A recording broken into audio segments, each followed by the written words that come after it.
थे कि हमारे श्याम बाबा हैं, इनका पट उत्सव आ रहा है देवोत्तरी एकादशी को, ये आपके लिए लाए, हमारे लिए लाए। आपके लिए।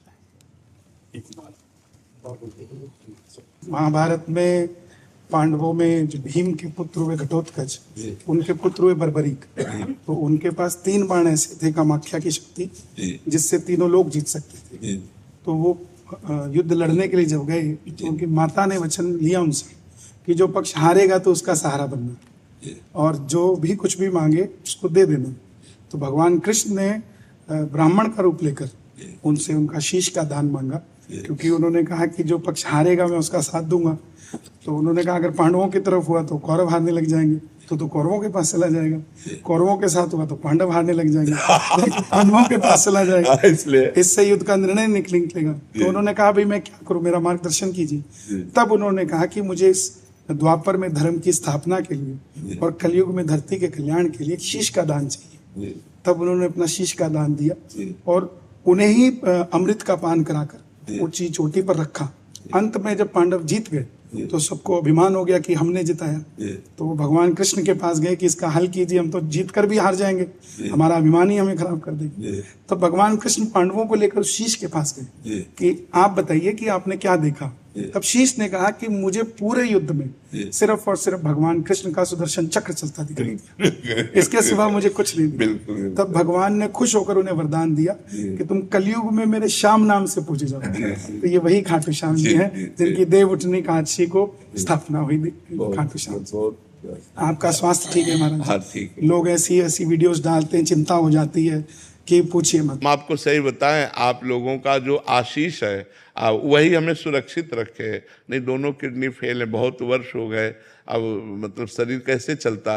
लेकिन हमारा जहाँ शरीर गिरने को होता है वहाँ इतने आशीर्वाद आ जाते हैं कि फिर संभल जाता है, फिर चलने लगता है। संत, ब्रजवासी, ब्राह्मण जन, भागवताचार्य, आप सबका आशीर्वाद एक साथ लगा हुआ है। इसीलिए मंगल में भगवान की कृपा है। एक चुनरी आपको उड़ाओ श्री जी की। हाँ, बहुत सुंदर, बहुत सुंदर। धन्यवाद, धन्यवाद।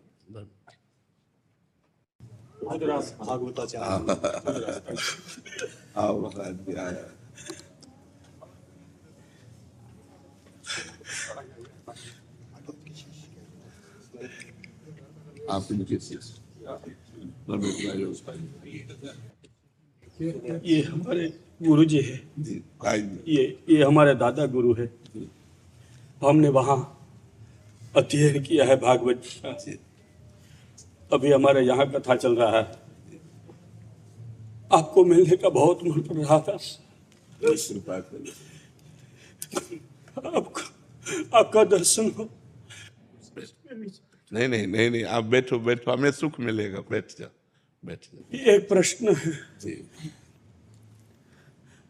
भक्ति मार्ग में आगे बढ़ने के लिए क्या कोई उद्यम हमको करना चाहिए या ठाकुर जी हमको कृपा करें? नहीं, हमको उद्यम करना चाहिए। हमारा जो वर्तमान समय है वो भगवत स्मरण में जाए, ऐसा ठाकुर जी ने आदेश किया है। अनन्य चेता सततम यो माम स्मृति नित्य सा तस्याहम सुलभा पार्थ नित्य युक्त योगिना। हमारे प्रभु का आदेश है कि मैं तुम्हारा हूँ, तुम हमारे हो, लेकिन तुम्हें वर्तमान समय को मेरे स्मरण में डालना है। अनन्य चेता सततम यो माम स्मृति नित्य सा तस्याहम। भगवान कह रहे मैं किसके लिए सुलभ हो जाता हूँ? जो मेरा अनन्य चिंतन करता है। बस हमको और कुछ नहीं देखना, ना भूत देखना है ना भविष्य देखना है। भूत और भविष्य अपने ठाकुर जी के चरणों में समर्पित है। भविष्य में वही होगा जो मंगल में रच रखे हैं, और जो हमारा भूत है वो तो प्रभु के चरणों में चला गया। शुभ अशुभ दोनों भस्म हो जाएंगे। हमको वर्तमान को उनकी स्मृति में व्यतीत करना है। बस एक चीज हमें पकड़नी है कि हमारा ये जो सेकंड है ये राधा राधा राधा। हर सेकंड, हर मिनट, हर घंटा, हर दिन, हर पक्ष, हर महीना, हर वर्ष, जीवन का एक एक क्षण वर्तमान का भगवत स्मृति में जाए। बस यही हमारा कर्तव्य है। अगर एक स्मृति चलती रही तो यस्य स्मरण मात्रेण जन्म संसार बंधनात् विमुच्यते नमस्तस्मै विष्णुवे प्रभु विष्णुवे। हमें स्मरण पकड़ना, बस हमारा कर्तव्य है स्मरण, और सारी जिम्मेवारी ठाकुर जी की। हमारे संभालना, हमारे साधन को संभालना, ये सब सारा का योगक्षेमम भाव में हम स्वयं भगवान कह रहे ना। तो हमारा केवल एक कर्तव्य है, हम सब तरफ से बेपरवाह है, लेकिन एक तरफ से हम चिंतित हैं कि हमारा भगवत स्मरण ना छूटे, हमारा भगवत स्मरण निरंतर चलता रहे। पर ये खास बात है, वो चाहे नाम रूप से, चाहे रूप रूप से, चाहे लीला रूप से, चाहे धाम रूप से, नाम रूप लीला धाम, कहीं भी कैसे भी हमारा चित्त उनसे जुड़ा रहे। चित्त जुड़ा है तो चित्त चोर मिल जाएंगे, इसमें कोई संशय नहीं। धन्योस्म्यहम् अनुगृहीतोऽस्मि भवतः करुणात्मना, यद्य मे श्रावितो साक्षात् अनाथिरितो हरे।